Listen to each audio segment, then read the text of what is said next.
弟兄姊妹平安，感謝神保守我哋又經過一個星期，睇到弟兄姊妹能夠齊齊整整就一次返到神嘅家中敬拜神，一切嘅服侍讚美係神嘅恩典啊！我哋一個星期過去，每個人有唔同嘅生活、唔同嘅經歷、唔同嘅遭遇，從當中我哋都會經歷到神嘅同在，嗰種嘅保守嘅帶領，所以嚟到敬拜神嘅時候，我哋咧係應該點樣呢？好似詩人所講嘅，要全心全意全力嘅去讚美敬拜我哋嘅神，將榮耀歸俾佢。嗱，正話一首詩歌非常有意義嘅，係講呢個太陽月亮尚存嘅時候呢，我哋都要敬拜讚美佢，因為佢係值得我哋世世代代敬拜一位神。呢個就係我哋敬拜偉大嘅神，係何等嘅我哋蒙福，有咁樣嘅一位嘅天父成為我哋嘅神。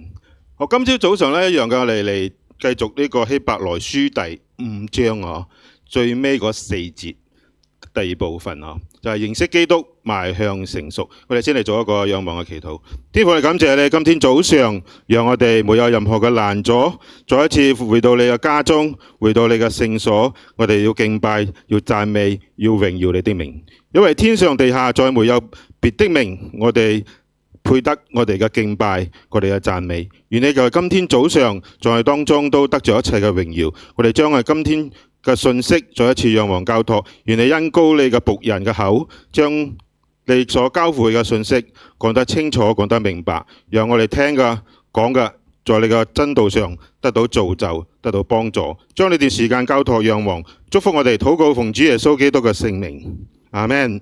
嗱，如果仲記得我哋上一擺我哋講到呢個希伯來書第5章1到10節，係講到耶穌基督係神所立嘅大祭司，係按着麥基洗德嘅等次按立㗎，唔係亞倫律法個制度所按立㗎。因為耶穌基督係猶大支派，佢唔係利未人，所以冇資格嚟擔任祭司，何況係大祭司。嗱，講到第10節嘅時候就提到麥基洗德嘅等次呢個體系，耶穌被按立做祭司，然後呢就冇咗啦。11到14節你睇到就冇講啦。點解呢？要講到第7章先至講返麥基洗德係邊個，係邊一位？點解呢？講呢個第5章11到14到6章20節，即係6章成章插入一個對當時嘅讀者一個好嚴重嘅一個勸勉。你翻去睇6章20節，成章就插入呢個嘅勸勉。點解呢？係有原因嘅，因為作者講到麥基洗德嘅時候呢，佢知道當時嘅聽眾唔明白，佢哋唔明白呢個咁深嘅關於耶穌基督係大祭司嘅真理，所以就停響第10節，到6章先至再講一啲好嚴重嘅辯例，到第7章先講麥基洗德係邊個。所以你就會發覺到點解讀落去嘅時候讀得會冇咗嘅，冇講麥基洗德嘅，好似作者突然間離題咗，其實唔係，係因為聽唔明白。好似即係話我哋讀嘅經文已經講清楚啦。今日我哋嘅一個困難就係咩呢？我哋呢個嘅世界而家資訊好多我哋有好多嘅比如講我哋有好多嘅聖經啦，基督徒講係咪啊？你屋企有幾多本聖經3本有人講3本有啲咧可能有5、6本，咁唔止啦。如果你聰明啲嘅，用嗰個 handphone 網上有10幾種嘅版本俾你，中英文。所以有咁多嘅聖經版本，有咁多嘅聖經嘅 app 嘅 version 我哋應該係咪知道神嘅話語更多？我哋係咪應該更長進、更成熟呢？係咪呢？呢個資訊嘅時代，我哋都有 YouTube 上面聽道英文㗎、中文㗎，聽到好多信息咁我哋係咪知道好多？係咪我哋生命有好多嘅成長呢？甚至係成為一個成熟嘅基督徒呢？咁你講唔夠我哋仲有好多嘅神學課程嘛，馬聖馬神馬浸都有好多夜間嘅課程，或者係 part time 你可以去上下一啲嘅課程。咁我哋係咪知道好多聖經嘅嘢？我哋嘅生命係咪成長好多呢？咁好多查經資料啦，小組裏邊有每個禮拜查經啦，好多資料俾我哋啦，預備我哋點樣去查聖經啦，認識聖經嘅真理啦，有好多屬靈嘅書籍啦，培育我哋嘅屬靈嘅生命啦。咁係我哋成長好多呢，我哋知道咁多，但係呢，你發覺到資源好多，生命未必而嚟成長而成熟。所以知識多、資源多唔一定。知道多嘅時候，我哋嘅生命就長進，就成為一個成熟嘅基督徒。反而喺中國好多年前，30-40年前係好少資源㗎。邊度有聖經 Apps 啊？邊度有咁多版本啊？聖經你知道點樣嘛？30-40年前一間教堂啊，我講嗰啲地下教堂啊，地下教堂政府唔承認㗎，要查封㗎。佢哋只有一本聖經㗎咋。咁樣聖經就擺喺前面。或者係講台嗰個領會嘅人宣讀㗎，其他啲要有聖經冇㗎，點樣係抄㗎？逐隻字逐隻字抄㗎。40年前啦，30-40年，咁佢哋做咩嘢呢？我哋基督徒呢，一啲機構呢，就做啲犯法嘅事，但係唔係犯罪㗎嚇。陣間你講犯法，但從神眼裏邊睇係唔係犯罪嘅？偷運聖經啊！香港偷運入去嗰個時代，先你有聖經可以讀，佢哋好渴慕神嘅話，但係冇咁多資源，但係佢哋生命係成長得好快嘅。如果你有唱過中國嘅啲弟兄姊妹寫嘅短詩啊，乜嘢咩高小羔羊或者咩嗰啲類似咁樣噶，你會感受到佢哋嘅生命嗰種嘅成熟。嗰種生命嗰種嘅長進，因為佢哋資源少，但係佢哋渴慕，所以係盡量去追求，去抄聖經咁樣嚟成長，好專心聽道啊！我喺度講道啊，真係唔係講話50分鐘好長啊！哇！咩咁長氣㗎？今日牧師50分鐘喎，1個鐘喎，甚至有一個講到1個鐘頭半啊！一個牧師嗰度啊，你冇3個鐘佢都唔俾你走，好渴慕神嘅呢個話語，因為佢哋從好遠嚟㗎，為咗聽神嘅話語，佢哋嘅生命係成熟㗎。佢哋雖然冇咁多資源，佢哋成長得好快。嗱，當然而家上帝預備咗佢哋幾十年，而家冇辦法好容易再好似咁樣進落去做呢個栽培嘅工作嚇，冇啊！而家大部分都係佢哋當地嘅領袖開始做㗎，當地嘅領袖剔起呢個嘅牧養嘅一個嘅責任，我哋好少再入去啊，因為好艱難咗。上帝用咗幾十年嚟幫助佢哋成長啊，所以我哋讀到呢個希伯來書嘅時候，我哋進入當時嘅情景，你就知道點解作者突然間唔講呢個麥基洗德係邊個，就講咗成章6章裏邊一大堆嘅嘢。因為當時嗰啲聽眾佢哋只能夠食奶，唔能夠食乾糧。因為點解呢？佢哋聽唔入去。因為講緊聽唔入去啊，5章11節，唔係講佢哋冇知識，我哋淨係講好多資源嘛。我哋有好多 app， 好多簡版本嘅聖經，有 YouTube 嘅講道，有好多嘅呢個嘅課程俾我哋，教會亦都係研經班，唔係講知識唔夠，而係乜嘢呢？係聽唔入去，係佢哋聽咗心靈麻木、麻痹咗啊，習慣咗啊，冇感覺咗啊，對神嘅話語失去咗回應嘅能力。即係講我以前講過啦，已讀不回啊，即係讀咗神嘅話語，但係冇回應、冇行動。所以逐漸之後呢，就心靈就麻木，對神嘅話語冇反應。點解會有咁嘅原因、咁嘅事情發生呢？點解會屬靈嘅遲鈍呢？聽到，但係聽到入去唔能夠有回應，好麻痹。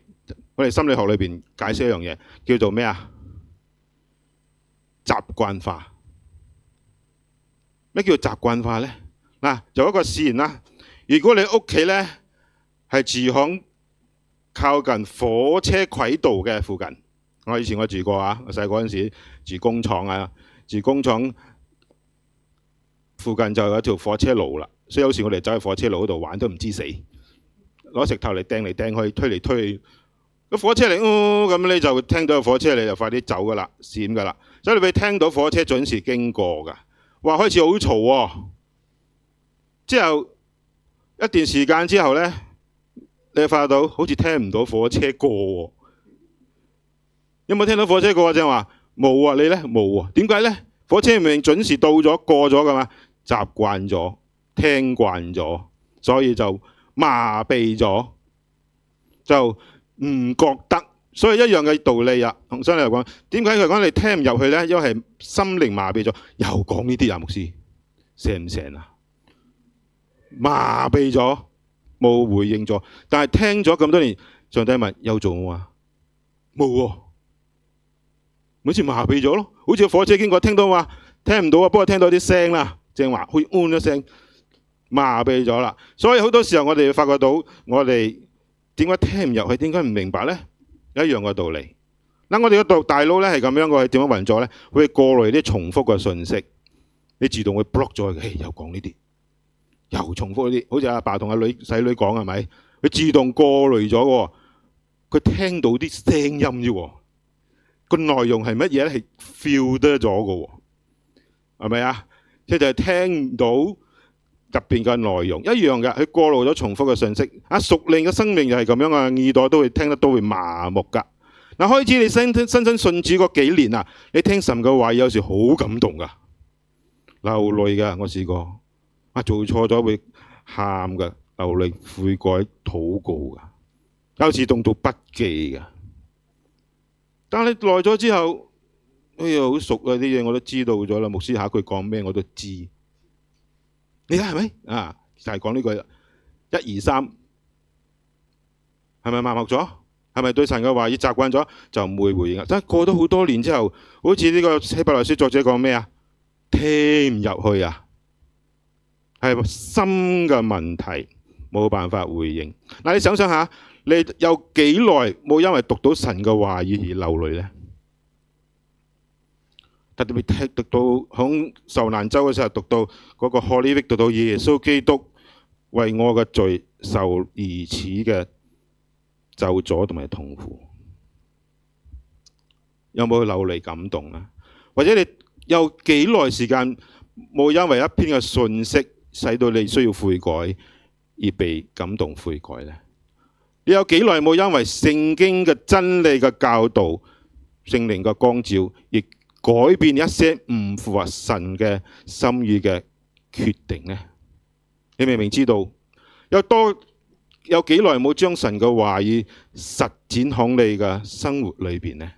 雖然聽到好多年，20年、30年、40年，有冇將神嘅話語，哪怕係一兩個教導實踐喺你嘅生活裏邊呢？如果冇嘅話呢，呢個 checklist 講俾你知，你可能有少少點樣啊？麻木啦，麻痹啦，慢慢個心就會點樣啊？希伯來書之前提到嘅心硬啊，心硬，然後就不信啦。所以點解作者會向呢度插落去咁樣一個勸勉，就係當時嘅情景發生，亦都發生喺我哋今日嘅我哋教會裏邊。所以好清楚嘅個知識，我哋好多嘅時候，呢個世代知識爆炸啦，但係唔等於有成長嘅。唔等於有成長啊！生活裏邊係經歷到嘅。好簡單，再講個例子，就係你想學騎單車啊！我係講我而家要想學習騎單車啊！我買咗好多書籍，點樣騎呢個巴士加啊？騎呢個單車啊！個書教你點樣騎，教你點樣維修呢個單車。我讀咗好多本書咯。咁你係咪就識騎單車呢？唔識噶嘛？知識唔會俾你學到點樣騎單車，你要騎上去跌下你先知㗎嘛？讀咗好多食譜啦，你想我就識煮飯㗎啦咩？煮一個好嘅餸㗎啦咩？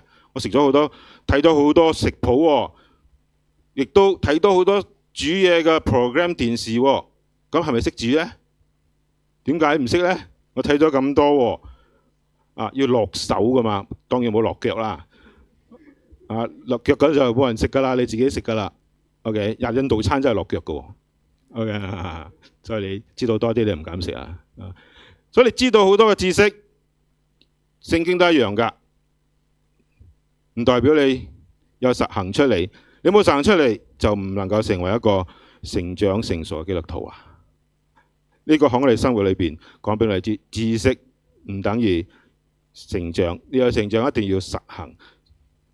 我哋讀同一本聖經唔同版本啊，但係可能會有兩種唔同嘅生命嘅產生。第一位咧，可能我哋講呢段經文，我讀咗好多擺，亦都聽過好多擺，但係20年過後，個脾氣仍然冇改嘅，個婚姻仍然係冇任何嘅一個改變嘅，信仰都係停喺嗰度。停喺邊度呢？就係你最追求嗰信主嗰幾年嗰度啫，就係冇向前㗎啦。係咪咁呢？或者係響第二位，佢講每次聽道之前都祈禱，主啊，今天嘅信息俾我能夠知道你向我嘅說話，你要我改變啲乜嘢，你要我實行啲乜嘢，你要我專行啲乜嘢。嗱，如果我哋有咁樣去禱告嘅時候咧，我哋心咧係向神打開㗎，我哋心係有預備㗎，特別係響呢個嘅前一日星期六就預備啦。你咁就算星期六冇預備，我哋晨禱會你都會自備嘅喎。你一進入祈禱嘅時候咧，你知道話你從呢個物質世界進入屬靈嘅世界啦。因為禱告係靈裏邊與神溝通㗎，所以嗰一刻你就 connect， 唔係到到 cloud， 係到到 heaven 啊，天地通啊嗰一刻，你嘅靈就與神連結在一齊啦。呢個係禱告一個嘅連結嘅功能。嗰時你就好好預備自己，突然間你聽到都唔一樣嘅。如果你好趕啦，哇死啦，趕頭趕命，呢樣唔記得，嗰樣唔記得，嚟到忘記帶呢樣帶嗰樣，你仲有心情靜落嚟，好好嘅敬拜冇啊？唱歌嘅時候，領唱講哈利路亞，你講死落鎖匙唔知喺邊，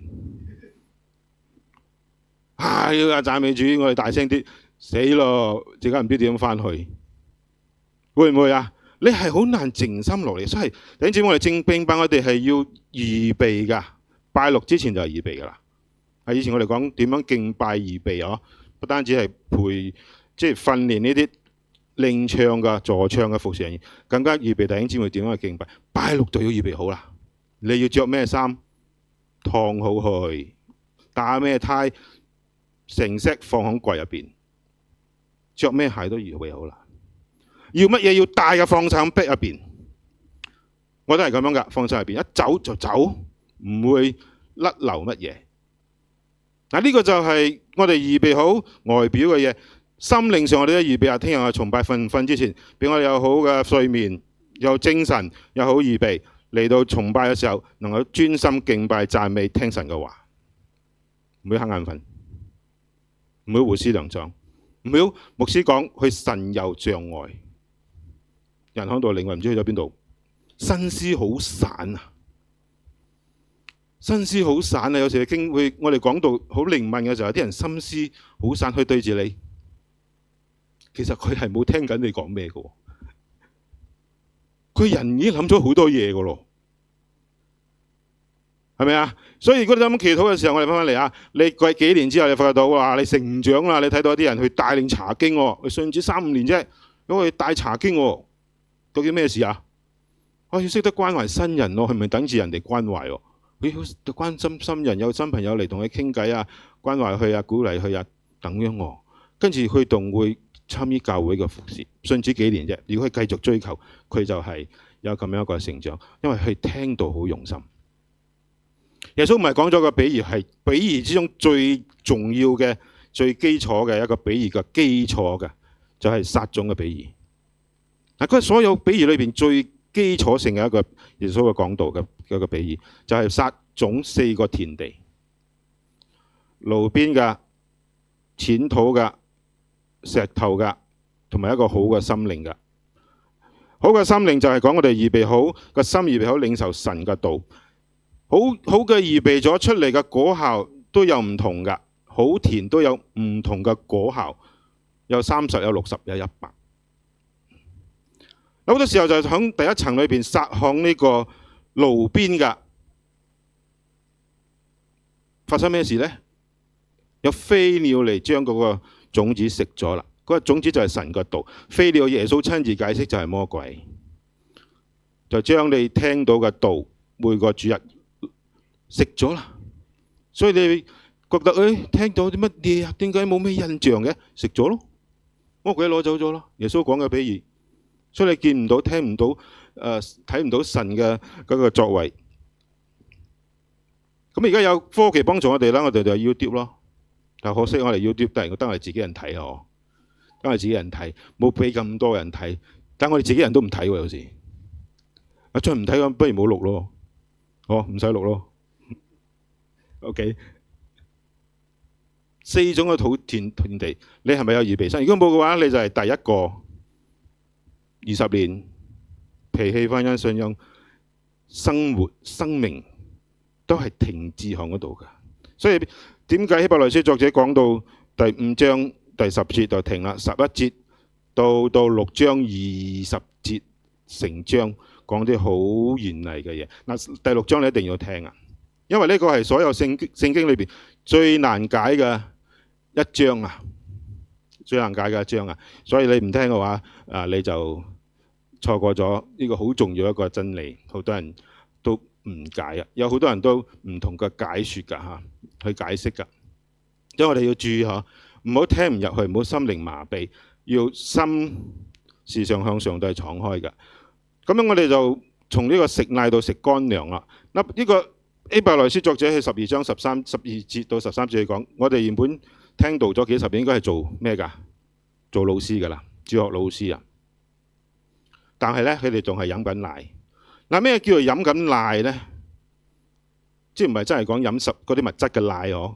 嗰啲信徒飲住奶聽道嗬，唔係咁嘅意思啊。係佢哋飲緊屬靈嘅奶，即係講佢哋咁多年淨係停留喺屬靈嘅基礎，即係 A、B、C 啦。即係我哋喺幼稚班嗰度讀 A、B、C 啦。咁好多時候，如果我哋聽神嘅話語，我哋冇去一直嘅去回應、去追求啊，我哋可能係停留咗喺呢個屬靈 A、B、C， 就係講我哋信耶穌上天堂，生命有平安，神帝保守我哋。嗱，呢啲係 A、B、C 咯，有錯冇？冇錯噶嘛。但係唔係淨係呢啲嘛？你講仲有其他嘅咩？我唔制喎，我唔知喎。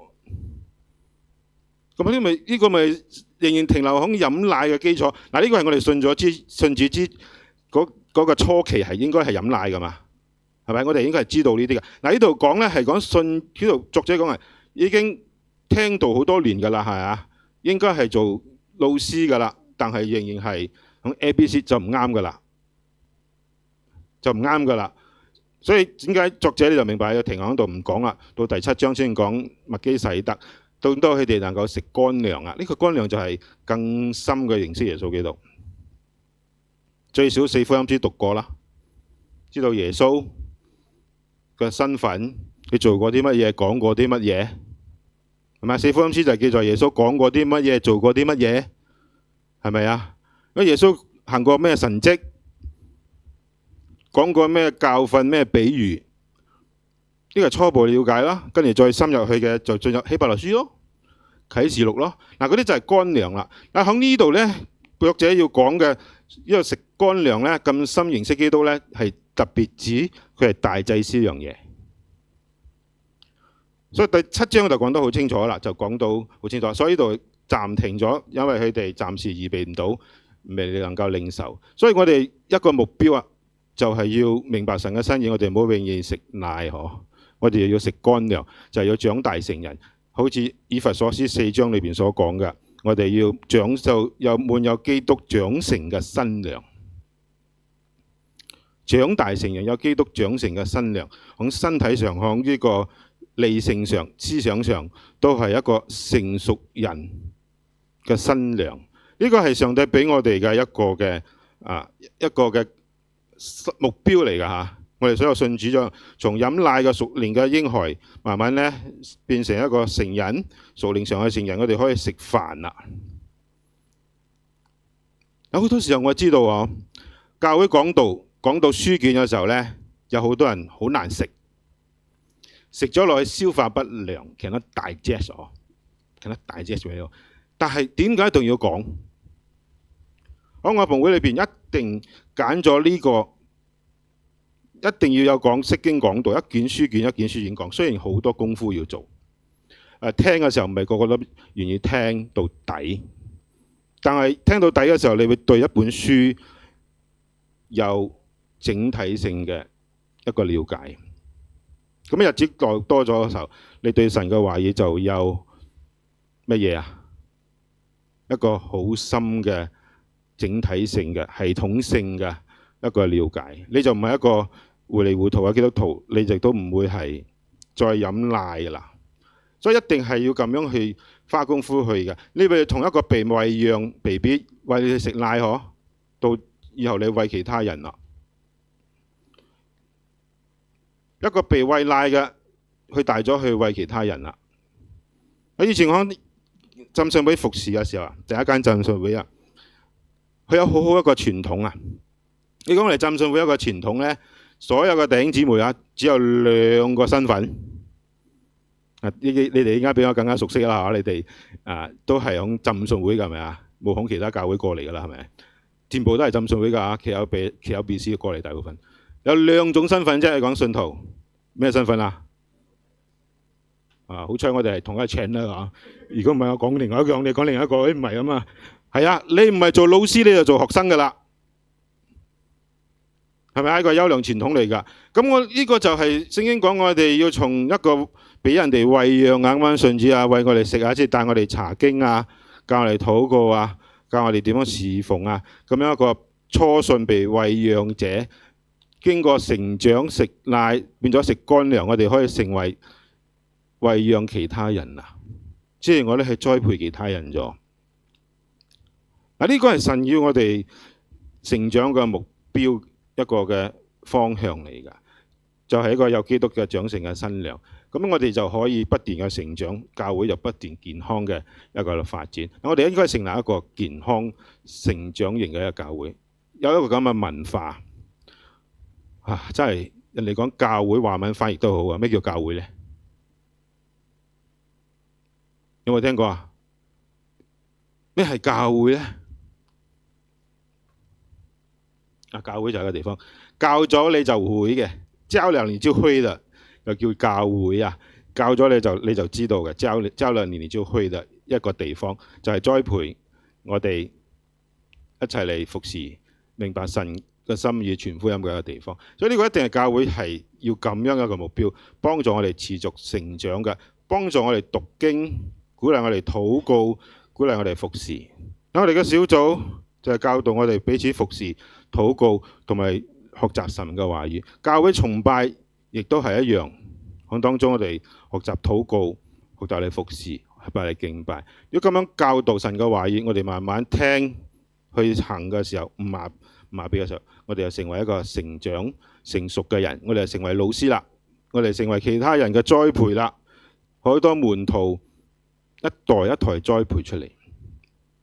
所以個耶穌大使命裏邊，我哋成日講去傳福音，其實係2部分。對外要去使萬民做耶穌基督嘅門徒，然後對內耶穌講咩啊？凡我所教導你哋們的，都要教導他們遵守，直到世界末了。咁樣呢，耶穌講我就必與你們同在，直到世界末了。如果我哋冇對外傳福音，對內冇做門徒訓練呢？根據耶穌嘅教導呢，咁嘅教會呢，神唔係時常同你同在㗎，係咪啊？我必與你們同在，直到世界末了。所以好多教會係一個建築物，冇神同在㗎，因為佢哋冇遵行大使命2部分，對內對外冇啊，所以神唔同在呢啲嘅教會。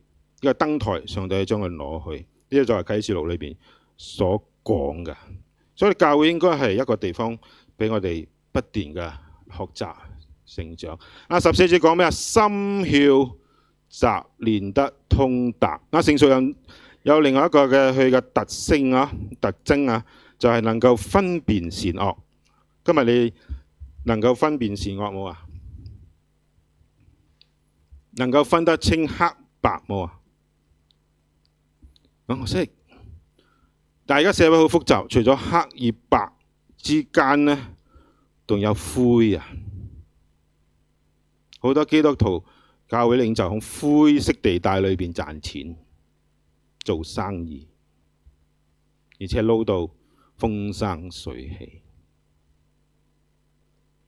知嘅都知下，唔知嘅都唔好知啦。你知黑同白就好啦。心竅察練得通達嘅時候呢，你就能夠分辨善惡。而家我哋分辨善惡呢，唔係從神嘅話語裏邊俾我哋嘅標準，俾我哋嘅價值觀、人生觀、世界觀嚟分辨世上嘅事情，邊啲係善，邊啲係惡㗎。因為我哋喺伊甸園裏邊，我哋嘅祖先呢，就選擇咗食咗分別善惡樹上嘅果子，從此之後呢，佢哋唔使聽神㗎啦。呢個係魔鬼誘惑佢哋亞當夏娃嘅，佢講你哋食咗呢個果子就能夠分別善惡，好似上帝一樣。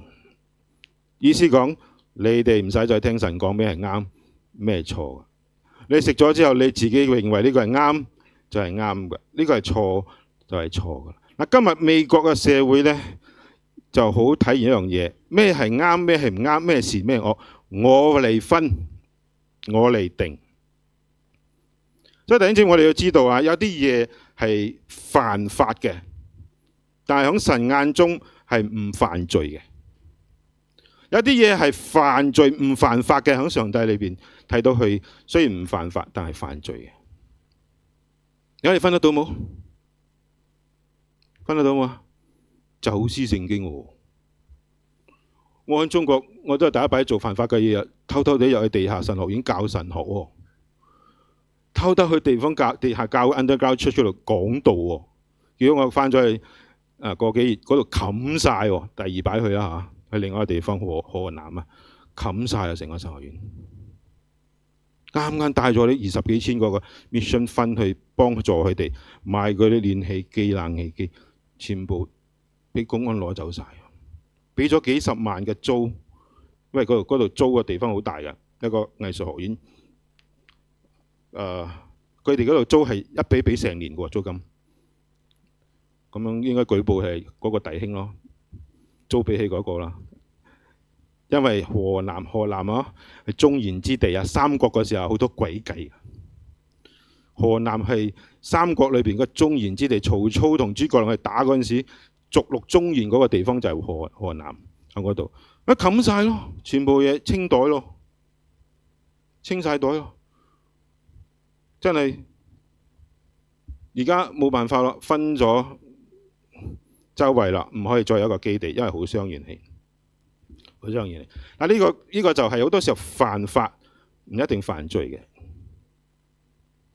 我喺度捉到犯法㗎喎，但係神講我冇犯罪啊。我冇犯罪啊！就好似彼得、約翰嗰陣時啊，佢哋傳福音啊，公會捉佢哋㗎，捉到掉落坐監㗎，係咪犯法啊？有犯罪冇啊？冇喎！嗱，呢個係分別善惡，分別善惡。有啲嘢係犯罪，但係唔犯法㗎。我舉一個例子，好多啦，一個喺美國，男結婚犯唔犯法啊？一啲州牧師都要幫佢主持啊。如果同你講喺卡利福尼亞啊。牧師，我哋兩個要結婚啊！你幫我主持，唔得喎，唔得，我告你㗎！你犯咗州法啊！你要坐監㗎？犯法冇啊？唔犯法喎，犯罪冇啊？犯罪，可唔可以分到善惡呢？嗰個善惡就係講我點樣定就係善，我點樣反對就係惡，跟住透過法律嘅制度立法。所以喺中國裏邊，如果你唔係註冊嘅教會呢，唔係三自教會，政府共產黨承認註冊嘅呢，你就係非法嘅。哇！你叫我去聚會啊，阿 Jackie，犯法嘅喎，牧師講到一半，個公安衝入嚟拉我坐監嘅喎。誒，真嘅喎。點樣分善？點樣惡呢？分得到冇呢？我知道，唔緊要。彼得講咩啊？坐監咪坐監咯，聽從人唔聽從神係唔啱嘅，係咪啊？呢個就係能夠分別善惡。呢個人呢啲咁嘅成熟基督徒先能夠做得到，先能夠心竅察練得通達。要點樣做呢？原文裏邊就係講得好清楚啦。係講呢個原文嘅意思用呢個習練得通達，習練就係講你要不斷嘅操練 exercise to train 訓練你自己，不斷嘅操練。翻譯而家嘅字啦，呢個希臘文翻譯而家嘅字叫做 gym 咯，做 gym 啊，用我哋而家概念，我哋做 gym 咯，你不斷嘅操 fit 你自己，哇！你嘅肌肉越嚟個 muscle 你點啊？哇！越嚟老鼠仔出嚟喎，哇！腳越嚟越咩啊？紮實咯，好似嗰啲球星咁樣啊！哇！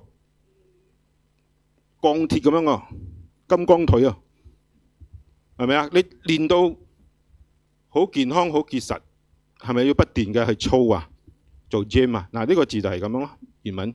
所以你要心思習練得通達，要不斷去訓練你自己嘅心思意念，用神嘅話語嚟裝備你，咁樣你就會成為一個成熟嘅基督徒，你就能夠分辨呢個嘅善咩係惡，而唔係同呢個社會嘅價值觀比擬。好多基督徒受呢個社會嘅價值觀影響嚟分善惡，冇所謂啦，大家都一樣，係咪啊？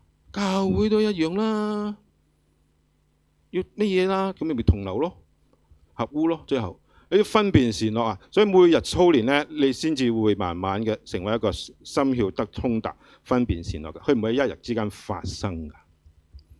做 gym 會唔會做一日？哇！老鼠仔出嚟咗啊！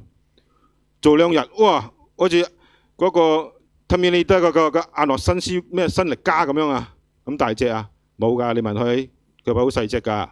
你聽過佢個自尊啦，細細瘦瘦㗎，但佢有一個夢想去做世界先生啊！話俾操啊，跟住食嗰啲藥。以前一個弟兄又好細粒㗎，細個我青年團嘅時候，佢好細粒，但佢想參加呢個健身比賽，哇！佢又買啲一大俾我睇，咁大桶嘅藥喎，食嗰啲係俾佢生肌肉㗎，跟住日日操鐵啊，我都跟佢操啊，所以而家我都有啲肌肉㗎，我俾你睇下，都有啲老鼠仔㗎。你冇諗住呢個好似書生咁，風吹又倒啊！你講下，跟你操啊嗰陣時，跟住去參加啊，都攞3甲啊！唔知我唔記得第2啊第3，因為矮就輸蝕咗咯。咁操真係見到嗰效啊！嗱，呢度都係一樣㗎，你心竅習練得通達，要不斷嘅操，因為實驗講俾我哋知啊，你又係咁樣重複呢一個訓練去強化你嘅神經嘅連結，所以你好敏鋭，你個反應好快，啲嘢一跌落你就接到啦。所以同樣嘅，我哋心思會快，我哋就知道呢啲嘢唔啱嘅，係咪？神唔中意嘅，我哋唔可以同佢哋埋堆嘅。我哋要分別為聖出嚟，因為我哋係屬神嘅人，我哋係要遵行神嘅呢個嘅誡命，過於一切。呢個係成熟人，任何代價，要唔就坐監。呢個就係希伯來當時嘅佢哋嘅困境。之前我已經講過嘅背景，所以你咁樣操練嘅神經會連結，會強化，屬靈都一樣㗎。個成熟嘅操練都係要一點每日嘅去訓練自己，去操練自己，係唔會一時間一日就發生嘅嘢㗎。未田嘅經歷點樣操練呢？點樣做屬靈嘅 gym 呢？好簡單㗎，俾大家一個目標，已經係最 minimum requirement 㗎啦。上帝講有最低要求㗎啦，20分鐘讀經。濕碎啦，我睇 Facebook 都2個鐘啦，最少。你係咪睇小我？20分鐘讀經，20分鐘讀經得唔得啊？有啲得，有啲咁麻木咗，又叫我讀經，佢講，哎呀，講咗幾十年啦，但係我出埃及記我都未讀晒，出唔到埃及啊！呢啲一啲弟兄姊妹講，我讀咗成年出唔到埃及，咩意思講？仲講出埃及記喎，仲喺出埃及記嗰本書嗰度未讀晒喎，你講死啊！你舊年咁講，今年咁講，咁咪耶穌翻嚟都未讀晒啦。所以你要自己有個目標，操練敬虔，20分鐘一日讀經。其實20分鐘有好多時候你都讀晒3章噶啦。如果你讀晒成本書66卷，你一日讀3章啊，一年你365日你讀晒成本聖經66卷㗎。你講係咪真㗎？牧師你話呃我，你讀下就知㗎啦。到年尾你話讀真係讀晒喎，真係喎，仲會超額完成啊，都唔使1年。20分鐘讀經操練你嘅呢個嘅屬靈嘅生命嘅成長。10分鐘默想，靈修嘅時候10分鐘默想，10分鐘祈禱。如果參加我哋祈禱會，最少都15分鐘啦。不過嗰個1個禮拜1擺啫喎，而家係講每日咯。你睇有冇？每天唔係每週啊，唔係 weekly 啊，係 daily 啊，monthly 得冇你講。你講你操你運動做 gym 1個月做1擺得唔得啊？你有教練會同你講咩啊？你唔好嚟啦，慳翻啲學費啦。你講慳翻啲咩 membership 啦，唔使啦。每週學習實踐一項神嘅話。嗱，小組我哋就好啦。有時我哋有一啲 application 㗎嘛，係咪啊？我哋點樣落實喺我哋嘅生活裏邊啊？聽到神嘅話有啲 application 㗎，咁我哋揀咯。呢樣我可以來臨嘅星期我點樣去實踐？好有意義嘅喎，好有意義喎。呢個就係成熟嘅一個路徑嚟嘅，所以你就會分辨呢個善惡啦，唔會好似個世界價值觀講俾你。有時你都好迷惘，好多基督徒真係迷惘啊！特別係青年人啊，當佢哋離開佢哋嘅象牙塔大學嘅生涯，進入呢個社會嘅時候，好複雜，好複雜。有幾複雜呢？有機會我哋有一個職青團契呢，就幫助佢哋喺神嘅話語上裝備自己，喺職場裏邊點樣好似但以理啊、約瑟啊呢啲高位嘅人，佢哋嘅生命點樣去承擔神俾佢哋嘅職分，以致佢哋能夠榮神益人，按照神嘅話語嚟分辨，唔係呢個世界嘅價值觀，運用喺我哋家庭裏邊。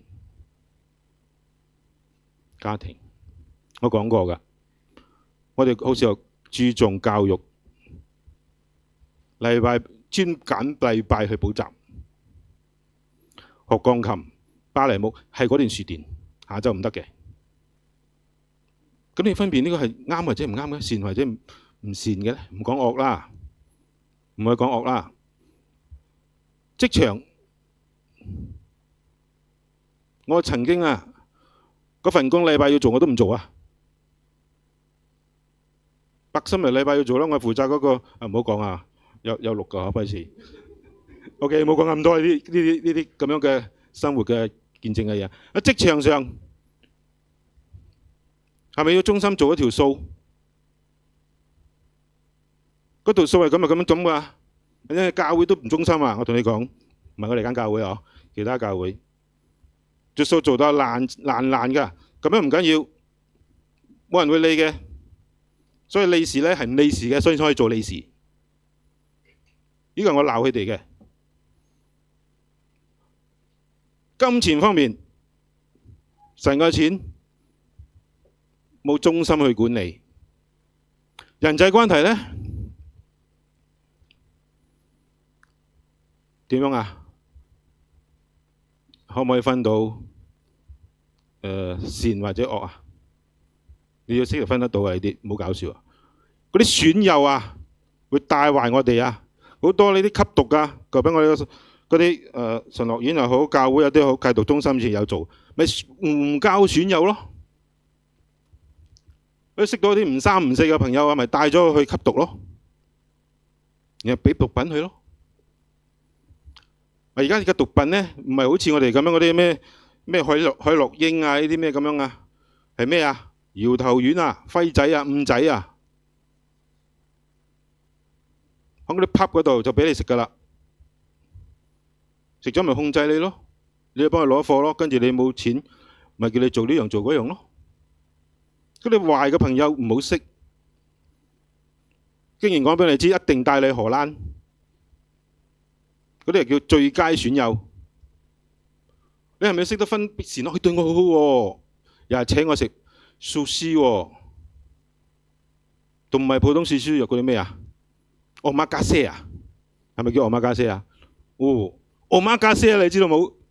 我特點馬加西啦，我食咗，但係荷蘭㗎。哇！我要請我去呢度喎。哦，結果都知道咯。以前我哋做戒毒中心，呢三媽做見證啊，就係唔交損友咯，唔識揀咯。教會朋友唔侵喎，咁鬼可憐佢哋，有光圈嘅，呢樣又唔得，嗰樣又唔得，咪去咗咯。結果，但係恩典咯，入咗福音戒毒中心，然後去成長，成為一個成熟嘅人，有追求。最後佢生命改變啦，佢娶咗個教會嘅姊妹，佢做埋教會理事。但係呢個係福音嘅大能，使用佢嘅見證幫助更多嘅人。嗱，呢個就係我哋要分辨善惡，從家庭、職場、金錢、人際關係。咁你就做咗一個非常好嘅乜嘢啊？耶穌講比喻裏邊講最多嘅乜嘢啊？最關心就係咪一個忠心嘅管家？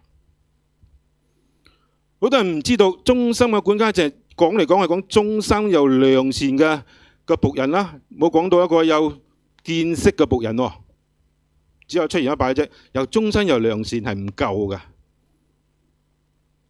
仲要有見識啊！所以你睇喺使徒行傳裏邊嗰啲執事啊，個條件係乜嘢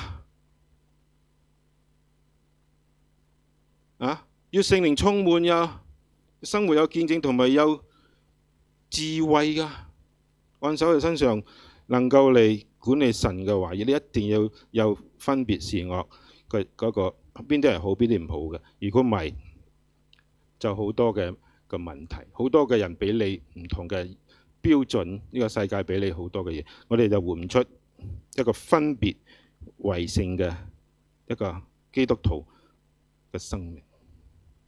咩叫教會呢？Ecclesia就是一班人被分別出嚟，召出嚟，特登要敬拜神、服侍神，同呢個世界係唔同㗎。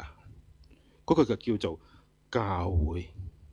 教會呢啲要我哋生活成熟先有嘅一個生命嘅表現嚟㗎。最後呢，成熟生命裏邊，我哋最少有5個嘅標誌啦，俾我哋衡量一下，我哋點樣去追求一個成熟嘅生命呢？第一，渴慕神嘅話語，渴慕啊！咩叫渴慕啊？即係你好渴嘅時候，你最需要嘅係咩啊？水啊！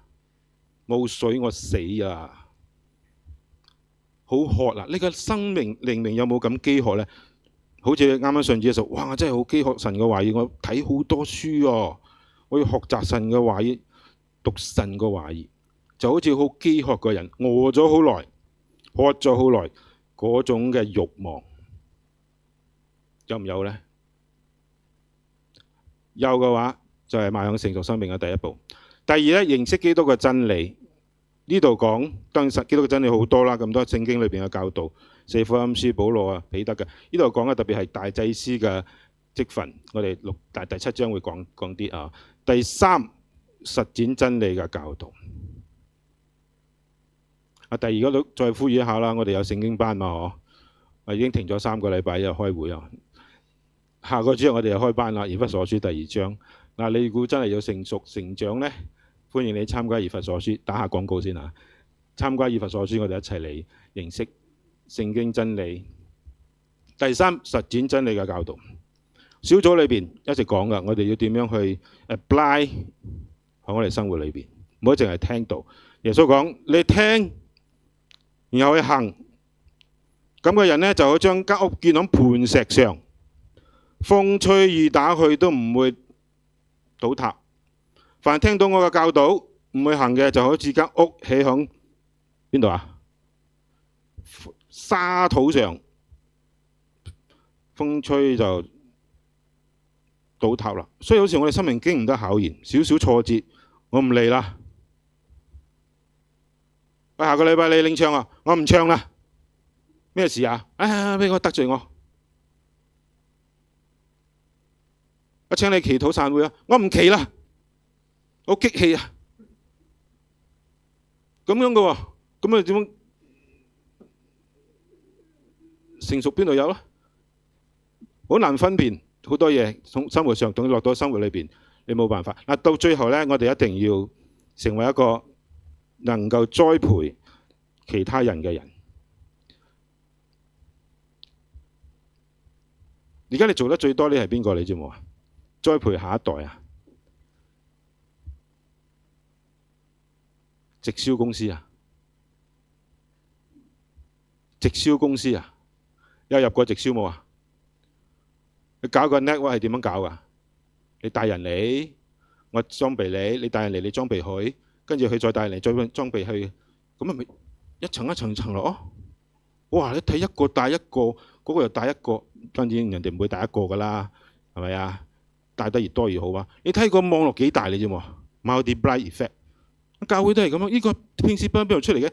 聖經出嚟㗎，使徒行嗰個大使命裏邊就係講㗎，凡我所教導嘅咧，你哋都教導他們遵守。然後喺嗰個提摩太書信嗰度，保羅講你要教導那些善於教導人嘅人。教導咗佢，又有教導恩賜，就可以教其他人，其他人亦都可以教其他人。咁樣門徒就增長好多，成為耶穌嘅門徒。Disciple in my believer， 教會好多 believer 啊，好多 believer， 但係肯做 disciple 嘅咧好少。耶穌講基督徒唔係信徒啊，做我嘅門徒 disciple。如果教會好多門徒，好少信徒咧，呢個教會係健康成長。佢就係一個見證神嘅一個群體，一個成熟嘅基督嘅身體啊，係冇病㗎，係冇缺陷㗎，因為每個肢體都係健康，都係成熟㗎。嗱，最後咧，真正嘅屬靈成長咧，係咪成熟咧？